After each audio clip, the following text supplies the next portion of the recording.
I was discussing with some clients today how there is often an assumption that the way in which we were taught to use our aids with the horse will automatically be accepted by the horse. And I find this is where one of the many holes in the communication between humans and horses occur, is because rarely is there, I'm going to say, an assessment, a continuing check-in, if you will, by the rider to recognize if the way in which they're communicating is causing the horse defensiveness. So often we're taught we do X, Y, and Z, and the horse should respond in an X, Y, and Z manner, rather than ever saying, first of all, how am I going to communicate? How much energy? How much pressure? What specificity do I need? Do I have adaptability? And do I take the time to assess the horse's feedback after I've offered my communication, which then tells me if I need to stop and time out from whatever the original intention was to help the horse work through whatever signs of defensiveness, avoidance, tension he might be carrying. Because if we don't stop and check in and acknowledge these, then that horse begins to carry this potential tension, mental avoidance, trying to flee, pushing against the aids, or seeming like he's ignoring the aids. And we don't recognize that the more we ask of him, the greater we're increasing these unwanted responses until they evolve into bigger and more dramatic, undesired responses. So this is where a lot of times we are stuck on this rigid structure of the old system and how things were done and how we were taught, and you can only ask in one way, or you have to teach that horse a lesson, or you better make that horse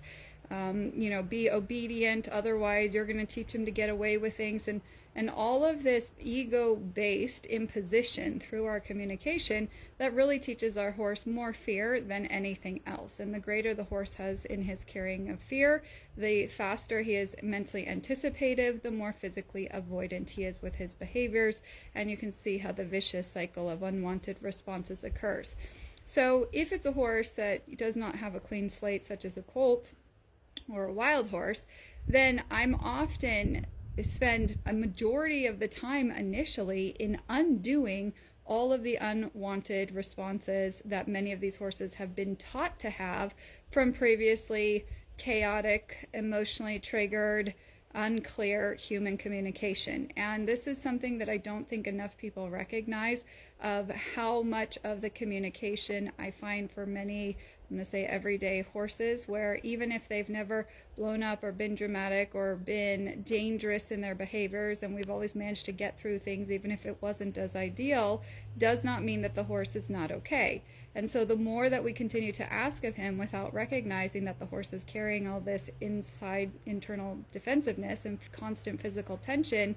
we're kind of on what I call borrowed time, meaning you don't know what is going to push that horse over the edge, but something eventually will, if during the human-horse communication or interaction, there isn't supportive communication, helping that horse learn how to slow down physically, mentally think through things, let go of physical tension, or the brace that I often refer to. And if we don't do that, then we are setting the horse up for failure. And often when the horse offers us the unwanted behaviors, the knee-jerk response is then to criticize him, which then only exasperates whatever it is that he's feeling, whether it's fear, defensiveness, avoidance, tension, or so on. And you can see how this leads to many unwanted scenarios with the horse. So just something to consider, that if you are under the assumption that your horse is fine with how you're communicating, start to notice if every time you put a leg on your horse, you see the ears go tight and he gets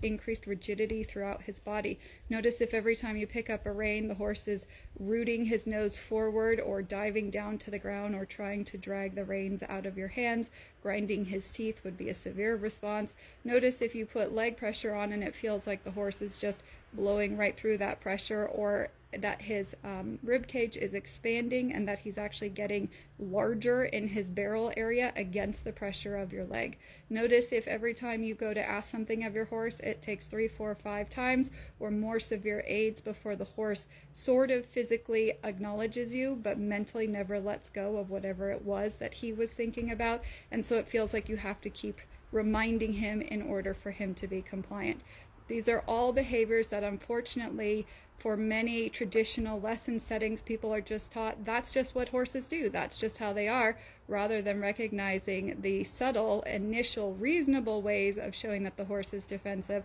and that we need to slow down and address it now. Because if we don't address it today and we keep presenting things in the same way, we are teaching him to be defensive, we are teaching him to be distrustful, and we are increasing the chances of unwanted scenarios. I'd love to hear your thoughts.